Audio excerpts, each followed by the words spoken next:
ये बच्चों question number 6 exercise 5.8 से examine the mean value theorem for all the three functions given in problem 2। यानी question number 2 में जो प्रॉब्लम्स दे रखी हैं उनमें मीन वैल्यू थ्योरम हमको एप्लीकेबिलिटी बतानी है। ठीक है, तो देखो मैंने ये लिख दिया है। क्वेश्चन सेकंड में ये थे, फर्स्ट में ये था, सेकंड में ये और थर्ड पार्ट में ये। इनमें तीनों में mean value theorem applicability check करेंगे। ठीक है,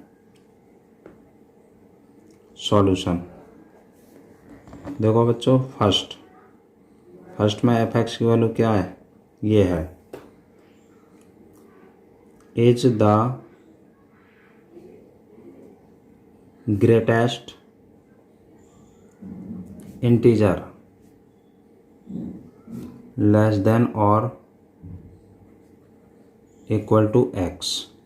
ये बच्चों ग्रेटेस्ट इंटीजर होता है लेस देन और इक्वल टू एक्स। जब ये इंटीजर है तो इसका मतलब ये पॉलिनोमियल नहीं है। ठीक है, पॉलिनोमियल नहीं है तो इसका मतलब ये कॉन्टिन्यूस नहीं है। Therefore F x is not continuous in 5,9।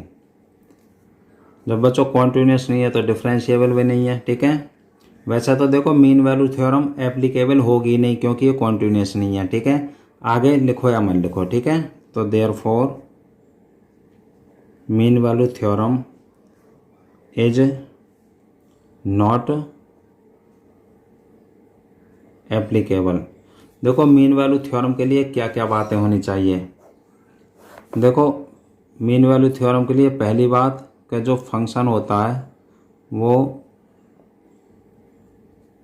Continuous होना चाहिए इस इंटरवल में, continuous in A comma be close interval में। दूसरी बात, जो फंक्शन होता है वो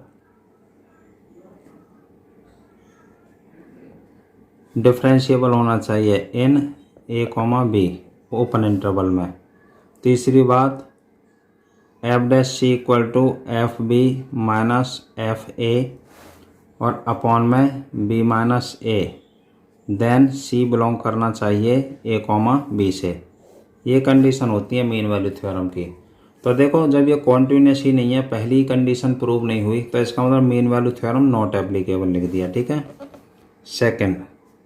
सेकंड में एफ एक्स की वैल्यू देखो यही है। ठीक है, और ये क्या होता है लिख देते हैं, is the greatest integer less than and equal to x. Therefore f(x) is not a polynomial. Therefore f(x) is not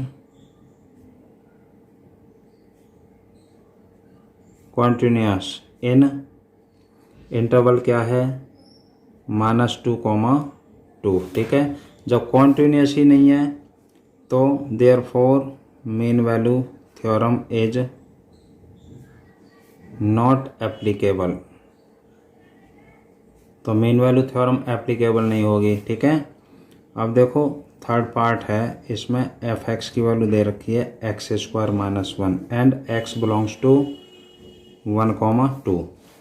तो देखिए मीन वैल्यू थ्योरम की फर्स्ट कंडीशन होती है कॉन्टिन्यूस होना चाहिए। ठीक है, तो देखते हैं, F x is a polynomial. ये जो एफ एक्स है ये पॉलिनोमियल है। ठीक है, therefore F x is continuous इन 1,2। अब बच्चों दूसरी कंडीशन है कि जो फंक्शन है वो डिफरेंशिएबल होना चाहिए। अब देखते हैं, एफ डैश एक्स डेरिवेटिव करते हैं एफ एक्स का, x² - 1, x² का हो जाएगा 2x और 1 का हो जाएगा 0, तो ये आ गया 2x। अब देखिए लिख देंगे द फंक्शन इज डिफरेंशिएबल इन 1,2। देखो एफ डैश एक्स डिफाइन है, एफ डैश एक्स मतलब 2x, एफ डैश एक्स की वैल्यू है 2x, 1,2 इस इंटरवल पर 1 से बड़ी या 2 से छोटी कोई भी रियल वैल्यू रख दो, इसमें डिफाइन है एफ डैश एक्स। इसका मतलब डेरिवेटिव हो गया ना, डिफरेंशिएबल है कि नहीं 1,2 पर। तीसरी कंडीशन उसके लिए एफ ए यानी F1 ए की वैल्यू 1 है, इस फंक्शन में वैल्यू रख देंगे, ये ए है और ये है बी, तो यहाँ 1 रख देंगे, 1 स्क्वायर माइनस 1 इक्वल टू 0।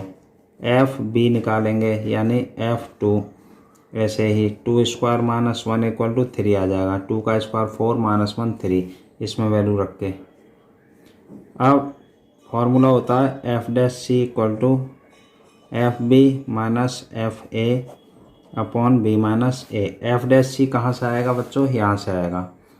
देखो एफ डैश एक्स की वैल्यू है 2x, तो एफ डैश सी कितना आ जाएगा 2c, तो यहाँ पे वैल्यू पुट कर देंगे, यहाँ हो जाएगा 2c। एफ बी की वैल्यू 3 माइनस एफ ए की वैल्यू 0 अपॉन में बी माइनस ए यानी 2 माइनस 1, इंटरवल में है बी माइनस ए, ठीक है, ये बी हो गया और ये ए हो गया।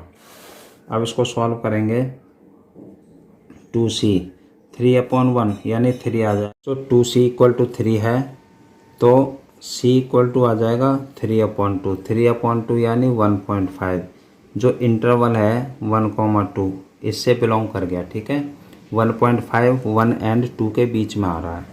तो बच्चों मीन वैल्यू थ्योरम की सारी कंडीशन सेटिस्फाई हो गई, ठीक है, फंक्शन कॉन्टिन्यूस हो गया, डिफरेंशिएबल हो गया और सी की वैल्यू भी बिलोंग कर रही है, तो लिख देंगे हम all conditions of mean value theorem are satisfied, therefore mean value theorem is applicable. Question is completed.